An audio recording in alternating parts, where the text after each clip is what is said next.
Prayer means you're telling God what to do. You think you're God's consultant. Meditation means you just shut up. If you just shut up, everything that needs to happen to you will happen to you.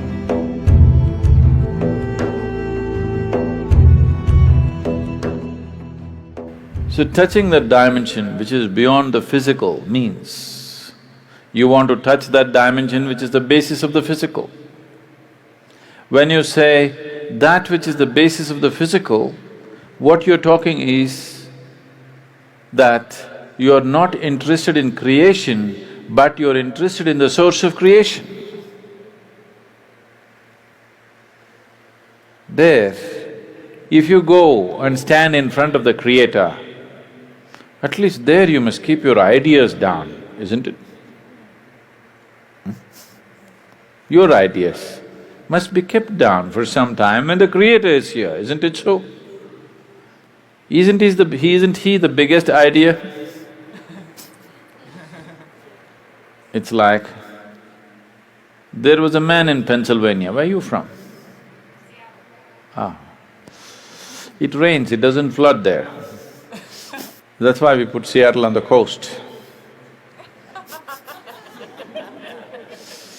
Otherwise, it would flood, that place. So Pennsylvania, there was a man in Pennsylvania. Once there was a big flood and… Are you okay if there's a joke inside a joke? All right. The flood was beginning to happen, the water was filling up, and there was a very enthusiastic young journalist who was reporting stage by stage, hour by hour as to how the flood is progressing, Because that is journalism. Somebody is drowning, report to the world, this man is drowning, look at him drowning, take it on the video and show it to everybody how a man drowns. You don't throw the goddamn camera and get the man, no. You show the whole world how a man can drown in a flood.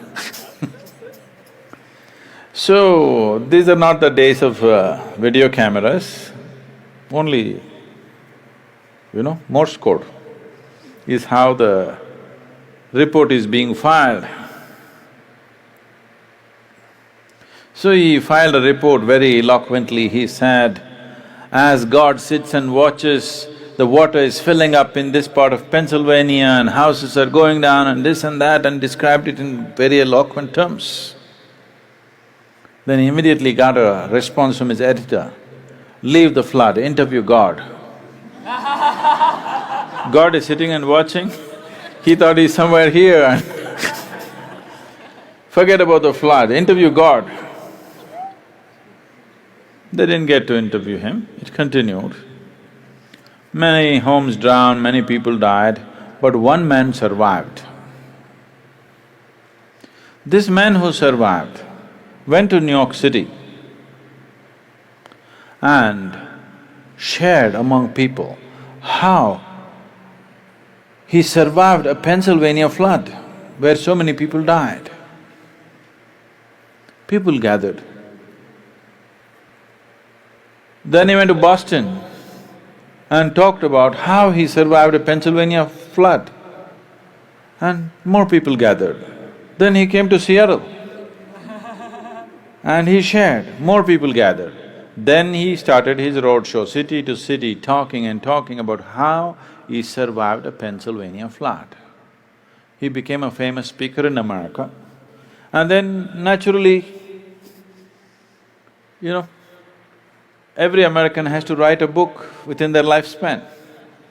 So he wrote a book, how he survived a Pennsylvania flood. It became famous, he spoke everywhere, and his engagements became international. He became a millionaire, sold millions of books. All his life he only spoke about how he survived the Pennsylvania flood. And one day he died, not in a flood, he died. And they had an assembly. He went through the pearly gates And there was an assembly of people and there was an opportunity to speak. A few people could speak. So he told his neighbors, I will share my experience about how I survived Pennsylvania flood. Somebody nudged him and said, there is no one in the audience.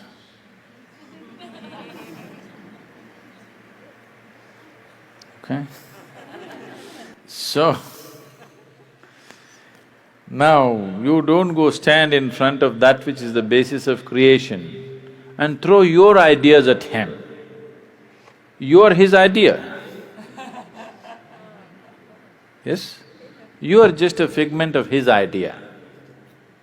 If he withdraws his idea, you're gone.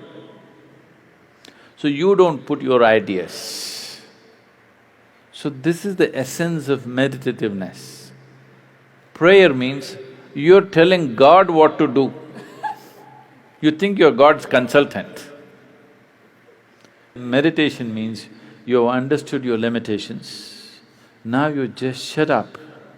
If you just shut up on all levels, everything that needs to happen to you will happen to you.